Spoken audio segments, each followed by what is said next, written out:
Hello friends, ಎಲ್ರಿಗೂ ನಮಸ್ಕಾರ.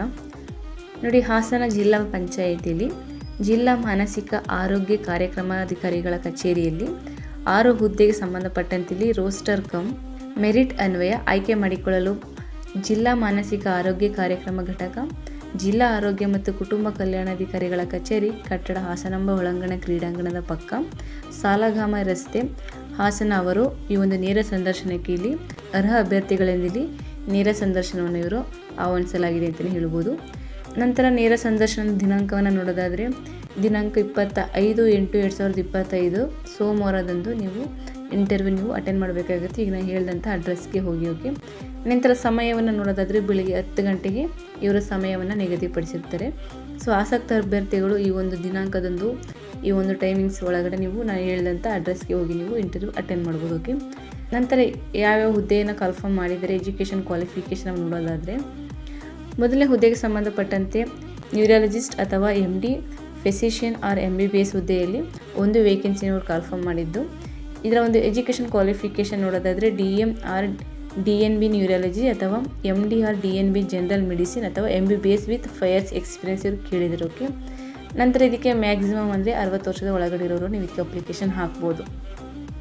ಇದರ ಒಂದು ಮಂತ್ಲಿ ಸ್ಯಾಲ್ರಿ ನಾವು ನೋಡೋದಾದರೆ DM ಹಾಗೂ DNB ನ್ಯೂರಾಲಜಿ ಸಂಬಂಧಪಟ್ಟಂತೆ 1,50,000 ಇವರ ಒಂದು ಮಂತ್ಲಿ ಸ್ಯಾಲ್ರಿ ಇರುತ್ತೆ. ನಂತರ MD ಅಥವಾ DNB ಜನರಲ್ ಮೆಡಿಸಿನ್ಗೆ 1,10,000 ಇವರ ಒಂದು ಮಂತ್ಲಿ ಸ್ಯಾಲ್ರಿ ಇರುತ್ತೆ. ನಂತರ MBBS ಹುದ್ದೆಗೆ ನಿಮ್ಮ ಒಂದು ಮಂತ್ಲಿ ಸ್ಯಾಲ್ರಿ ಬಂದು ತಿಂಗಳಿಗೆ 60,000 ನಿಮ್ಮ ಒಂದು ಮಂತ್ಲಿ ಸ್ಯಾಲ್ರಿ ಇರುತ್ತೆ.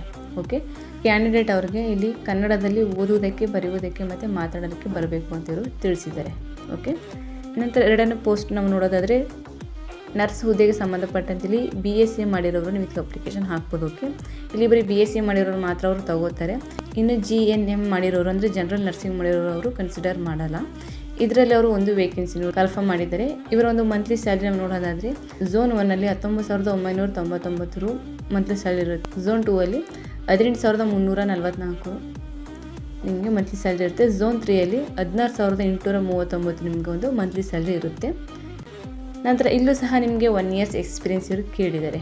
ಓಕೆ, ನಂತರ ಇವರ ಒಂದು ಮ್ಯಾಕ್ಸಿಮಮ್ ಏಜ್ ನಾವು ನೋಡೋದಾದರೆ ಗರಿಷ್ಠ ಅಂದರೆ 45 ವರ್ಷದ ಒಳಗಡೆ ಇರೋರು ನೀವು ಇದಕ್ಕೆ ಅಪ್ಲಿಕೇಶನ್ ಹಾಕ್ಬೋದು.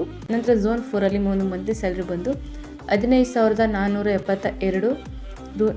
ನಂತರ ಝೋನ್ 4ಅಲ್ಲಿ ನಿಮಗೆ 15,472 ನಿಮ್ಮ ಒಂದು ಮಂತ್ಲಿ ಸ್ಯಾಲ್ರಿ ಇರುತ್ತೆ. ಓಕೆ, ನಂತರ ಫಿಸಿಯೋಥೆರಪಿಸ್ಟ್ ಹುದ್ದೆಗೆ ಸಂಬಂಧಪಟ್ಟಂತೆ ಇಲ್ಲಿ BPT ಫ್ರಮ್ ರೆಕಾಗ್ನೈಸ್ಡ್ ಯೂನಿವರ್ಸಿಟಿ ಅಂಗೀಕೃತ ವಿಶ್ವವಿದ್ಯಾನಿಲಯದಿಂದ BPTCನ ಮಾಡಿರಬೇಕು. 2 years ಎಕ್ಸ್ಪೀರಿಯನ್ಸ್ ಕೇಳಿದರೆ. ನಂತರ ಮ್ಯಾಕ್ಸಿಮಮ್ ಏಜ್ ನೋಡಿದ್ರೆ 45 years ಒಳಗಡೆ ಇರೋ ನೀವು ಇದಕ್ಕೆ ಅಪ್ಲಿಕೇಶನ್ ಹಾಕ್ಬೋದು. ನಂತರ ಈ ಹುದ್ದೆಯಲ್ಲಿ ಒಂದು ವೇಕೆನ್ಸಿ ಇವ್ರು ಕನ್ಫರ್ಮ್ ಮಾಡಿದ್ದು. ಇವ್ರ ಮಂತ್ಲಿ ಸ್ಯಾಲ್ರಿ ಬಂದು ತಿಂಗಳಿಗೆ 25,000 ಇರುತ್ತೆ. ನಂತರ ಕ್ಲಿನಿಕಲ್ ಸೈಕಾಲಜಿಸ್ಟಿಗೆ ಸಂಬಂಧಪಟ್ಟಂತೆ MPhil ಮಾಡಿರೋರು ನೀವು ಇದಕ್ಕೆ ಅಪ್ಲಿಕೇಶನ್ ಹಾಕ್ಬೋದು. ಅದು ನೀವು ರೆಗ್ಯುಲರ್ ಕ್ಲಾಸ್ಗೆ ಹೋಗಿ ನೀವು MPhil ಮಾಡಿರೋ ನೀವು ಇದಕ್ಕೆ ಅಪ್ಲಿಕೇಶನ್ ಹಾಕ್ಬೋದು. ಓಕೆ, ಕರೆಸ್ಪಾಂಡೆನ್ಸ್ಲಿ ಮಾಡಿರೋರು ಇವರು ಪರಿಗಣಿಸಲ್ಲ. ಇದಕ್ಕೂ ಕೂಡ ಅವರು 1 or 2 years ಎಕ್ಸ್ಪೀರಿಯನ್ಸ್ ಕೇಳಿದರೆ ಮ್ಯಾಕ್ಸಿಮಮ್ ಬಂದು 45 ವರ್ಷದ ಒಳಗಡೆ ಇರೋರು ನೀವು ಇದಕ್ಕೆ ಅಪ್ಲಿಕೇಶನ್ ಹಾಕ್ಬೋದು. ಇದರಲ್ಲಿ ಒಂದು ಹುದ್ದೆ ನೀವು ಕನ್ಫರ್ಮ್ ಮಾಡಿದ್ದು. ಇವರೊಂದು ಬೇಸಿಕ್ ಸ್ಯಾಲ್ರಿ ಬಂದು 26,250 ಇವರೊಂದು ಮಂತ್ಲಿ ಸ್ಯಾಲ್ರಿ ಇರುತ್ತೆ. ನಂತರ 5ನೇ ಪೋಸ್ಟ್ ಸಂಬಂಧಪಟ್ಟಂತೆ ಸ್ಪೀಚ್ ಥೆರಪಿಸ್ಟ್ ಅಥವಾ ಸ್ಪೀಚ್ ಆ್ಯಂಡ್ ಲ್ಯಾಂಗ್ವೇಜ್ ಪ್ಯಾಥಾಲಜಿಸ್ಟ್ ಸಂಬಂಧಪಟ್ಟಂತೆ bachelors in audiology and speech language pathology ಮಾಡಿರೋರು ನೀವು ಇದಕ್ಕೆ ಅಪ್ಲಿಕೇಶನ್ ಹಾಕ್ಬೋದು. ಇಲ್ಲೂ ಕೂಡ ನಿಮಗೆ 1 or 2 years ಎಕ್ಸ್ಪೀರಿಯನ್ಸ್ ಕೇಳಿದರೆ ಮ್ಯಾಕ್ಸಿಮಮ್ ಏಜ್ ಬಂದು ನಿಮಗೆ 45 years. ಇದರಲ್ಲಿ ಒಂದು ವೇಕೆನ್ಸಿ ಇವ್ರು ಕನ್ಫರ್ಮ್ ಮಾಡಿದ್ದು. ಇವರೊಂದು ಬೇಸಿಕ್ ಸ್ಯಾಲ್ರಿ ಬಂದು ಮಂತ್ಲಿ 30,000 ಇರುತ್ತೆ. ಓಕೆ, ನಂತರ ಡಿಸ್ಟ್ರಿಕ್ಟ್ ಕೋಆರ್ಡಿನೇಟರ್ಗೆ ಸಂಬಂಧಪಟ್ಟಂತೆ ನೀವಿಲ್ಲಿ ಮಾಸ್ಟರ್ ಡಿಗ್ರಿ ಮಾಡಿರೋ ಅಂದರೆ life science, public health, sociology, rural development, economic, human resource ಮತ್ತು ಸೋಷಿಯಲ್ ವರ್ಕ್ ಮತ್ತು ಸೈಕಾಲಜಿ ಸಂಬಂಧಪಟ್ಟಂತೆ ನೀವು ಎಜುಕೇಷನ್ ಮಾಡಿರೋರು ನೀವು ಇದಕ್ಕೆ ಅಪ್ಲಿಕೇಶನ್ ಹಾಕ್ಬೋದು. ಇಲ್ಲಿ ಕೂಡ ಎಕ್ಸ್ಪೀರಿಯನ್ಸ್ ಇರೋರಿಗೆ ಇವರು ಮೊದಲ ಆದ್ಯತೆನ ಕೊಡ್ತಾರೆ ಅಂತ ಹೇಳ್ಬೋದು. ಮ್ಯಾಕ್ಸಿಮಮ್ ಏಜ್ ಬಂದು 45 years ಒಳಗಡೆ ಇರೋರು ನೀವು ಇದಕ್ಕೆ ಅಪ್ಲಿಕೇಶನ್ ಹಾಕ್ಬೋದು. ಇದರಲ್ಲಿ ಒಂದು ವೇಕೆನ್ಸಿ ಇವರು ಕನ್ಫರ್ಮ್ ಮಾಡಿದ್ದು. ಇವರ ಒಂದು ಬೇಸಿಕ್ ಸ್ಯಾಲ್ರಿ ಬಂದು ತಿಂಗಳಿಗೆ 30,000 ಇರುತ್ತೆ. ಓಕೆ, ಸೊ ಇದಿಷ್ಟು ಹುದ್ದೆ ಮತ್ತು ಎಜುಕೇಷನ್ ಮತ್ತು ಸ್ಯಾಲ್ರಿಗೆ ಸಂಬಂಧಪಟ್ಟಂತೆ ಮಾಹಿತಿಯಾಗಿರುತ್ತೆ. ಇಲ್ಲಿ ಎಲ್ಲ ಅಭ್ಯರ್ಥಿಗಳಿಗೆ ಕನ್ನಡದಲ್ಲಿ ಓದುವುದಕ್ಕೆ, ಬರೆಯುವುದಕ್ಕೆ, ಮಾತನಾಡೋಕ್ಕೆ ಬರಬೇಕು ಅಂತ ಇವರು ತಿಳಿಸಿದ್ದಾರೆ. ಓಕೆ, ನಂತರ ಈ ಒಂದು ರಿಕ್ವೈರ್ಮೆಂಟ್ ಸಂಬಂಧಪಟ್ಟಂತೆ ಕೆಲವು ಇಂಪಾರ್ಟೆಂಟ್ ಸೂಚನೆಗಳನ್ನ ನೋಡೋದಾದರೆ ಮೇಲಿನ ಎಲ್ಲ ಗುತ್ತಿಗೆ ಹುದ್ದೆಗಳಿಗೆ ಸಂಬಂಧಪಟ್ಟ ಸಂಸ್ಥೆಗಳಿಂದ ನೋಂದಣಿ ಮತ್ತು ನವೀಕರಿಸಿದ ದಾಖಲಾತಿಗಳನ್ನು ಉಳ್ಳವರು ಮಾತ್ರ ನೇರ ಸಂದರ್ಶನಕ್ಕೆ ಹಾಜರಾಗತಕ್ಕದ್ದು. ಖಾಸಗಿ ಸಂಸ್ಥೆ ಅನುಭವವನ್ನು ಪರಿಗಣಿಸಲಾಗುವುದಿಲ್ಲ. ದಾಖಲಾತಿ ಪರಿಶೀಲನೆ ವೇಳೆ ಎಲ್ಲ ದಾಖಲಾತಿಯ ಮೂಲ ಪ್ರತಿ ಮತ್ತು ಸ್ವಯಂ ದೃಢೀಕೃತ ಜೆರಾಕ್ಸ್ ಪ್ರತಿಯನ್ನು ಕಡ್ಡಾಯವಾಗಿ ತರತಕ್ಕದ್ದು.